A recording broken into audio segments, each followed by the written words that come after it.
हाँ बच्चों, देखिए कक्षा 10 सूरदास के पद पढ़ा रहे थे और देखिए नवंबर में परीक्षा होनी यहाँ पर ली, इसलिए ये कोर्स करते चलो कॉपी में।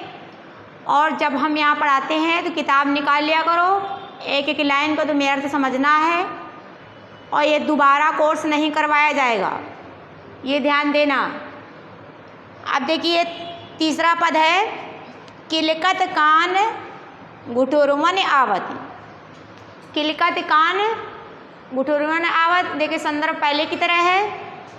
प्रसंग में देखिए इस पद में भगवान कृष्ण बाल रूप का वर्णन किया गया है। भगवान कृष्ण के बाल रूप का वर्णन किया गया है। इसमें मात हृदय यानी वात्सल रस, वात्सल्य भाव का चित्रित हुआ है। अब देखिए किलकत कान गुठुरवन आवती, यानी भगवान कृष्ण अभी घुटनों के बल चलना सीखे हैं। दूसरी लाइन मणिमय कनक नंद के आंगन बिंब पकड़िए धावत। नंद का सोने का आंगन है और उसमें मणि जड़ी है। नंद बाबा का सोने का आंगन बना है, उसमें मणि जड़ी है और उसमें कृष्ण घुटनों के बल चल रहे हैं, घुटनों के बल चल रहे हैं और उस सोने के आंगन में उनकी परछाई दिखाई देती है और वे उस को पकड़ने के लिए दौड़ रहे हैं।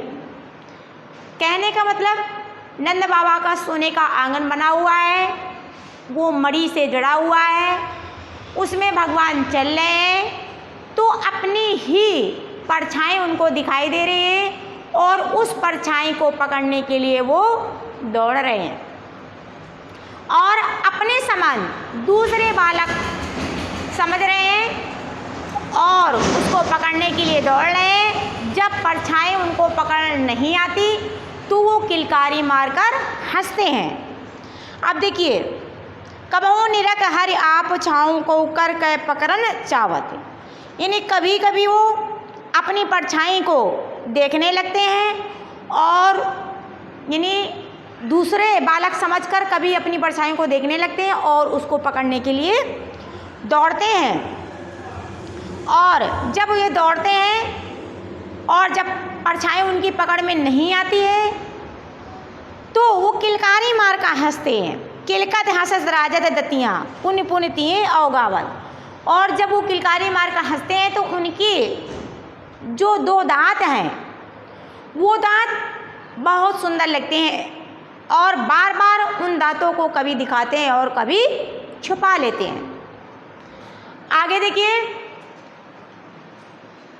कनक भूमि पर पग कर छाया या उपमा इक राजती। यह दृश्य बड़ा सुंदर लगता है। सोने की भूमि में भगवान कृष्ण के हाथ और पैर कमल के समान दिखते हैं। कैसे दिखते हैं? कनक भूमि यानी सोने की भूमि है, सोने की पृथ्वी है और कर और पग यानी कर माने हाथ, पग माने पैर, उनके हाथ और पैर कमल के समान दिखते हैं। कृष्ण की इस बाल शोभा को देखकर अब देखिए कर कर प्रतिबिंब औषधा कमल बैठकी साजती। अब देखिए कमल के समान लगते हैं और मानो ऐसा प्रतीत होता है कि पृथ्वी हाथ और पैर के लिए जितने उनके हाथ और पैर जितने बनते हैं उनके लिए पृथ्वी कमल का आसन सजा देती है, कमल का आसन सजा देती है। इस कृष्ण की बाल शोभा को देखकर यशोदा माँ को अधिक सुख प्राप्त होता है। बाल दशा सुख निरख यशोदा पुण्य पुण्य नंद बुलावत, यानी इस बाल सुंदरता को देखकर यशोदा माँ को अधिक सुख प्राप्त होता है और वो नंद बाबा को बार बार बुलाती हैं। अचरा तर में ढाक सूर के प्रभु के दूध पियावत, और वो सोचते हैं कि हमारे प्रिय बेटे को किसी की नज़र ना लगे तो वो अपने आंचल से ढक लेती हैं और सूरदास जी कहती हैं कि वो अपने आंचल से ढककर अपना स्तनपान कराने लगती हैं।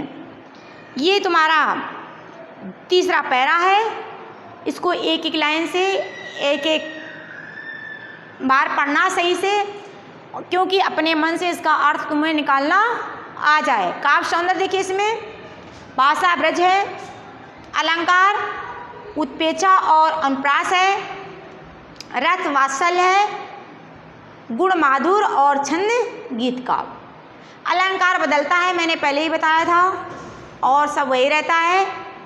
और उत्प्रेक्षा अलंकार जहाँ पर मन मानो जन जानो जनहू, मन मानो मनहू ये आते हैं, वहाँ पर उत्प्रेक्षा अलंकार होता है। अब देखिए यहाँ पर मानो पृथ्वी के प्रत्येक हाथ पैर के लिए कमल का आसन सजा दिया है, तो यहाँ पर इसीलिए उत्प्रेक्षा अलंकार है। इस पद को सही से पढ़ना और कॉपी पर लिखना। अगला दूसरा कल पढ़ाएंगे, और एक कॉपी पे नोट करते चलो, क्योंकि नवंबर में तुम्हारी आप पहली परीक्षा है और दोबारा ये कोर्स नहीं करवाया जाएगा।